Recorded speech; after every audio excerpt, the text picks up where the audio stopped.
Iyon no, ngayon na nga lang pala ulit akong nakapag-upload makalipas ang mahigit isang buwan. So for today's video nga pala maaga akong papasok dahil i-deploy na kami as OJT para mag-immersion. So dito bago nga pala ako pumunta ng school, dumaan muna ako sa printing shop para magpa-xerox at magpa-print ng resume ko. So dito habang naglalakad na ako sa katirikan ng araw, naisipan kong dumaan muna sa Alphamart para magpalamig at bumili ng inumin ko para mamaya habang naghihintay. Bumili nga lang pala ako dito ng Vitasoy kasi gustong gusto ko talaga yung lasa nito.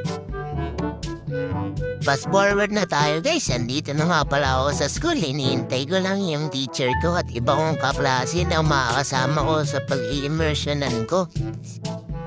So dito ita-timelapse ko na lang tong video para sa inyo para di rin kayong mabagot maghihintay. Timelapse in 3, 2, 1, go!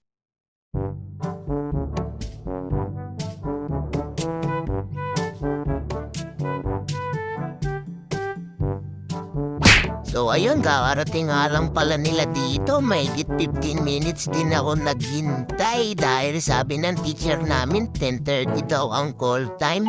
Pero dumating sila mga 10:45 na. Dito nag-uusap-usap lang kami tungkol sa mga kailangan namin requirements at kung saan kami de-deploy.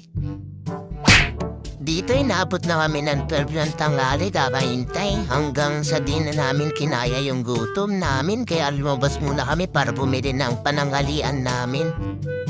Buti na lang merong malapit na kainan sa labas ng school namin kaya di na rin kami napalayo para bumili ng pagkain. Makalipas ang ilang minuto dumating na din yung teacher namin.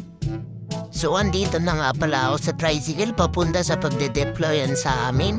Medyo malapit lang din naman siya sa school kaya mabilis lang ang biyahe.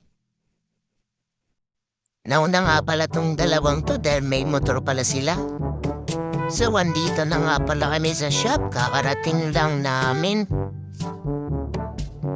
So dito papasok na kami ng shop dahil excited na kami, kita naman siguro sa mukha ko.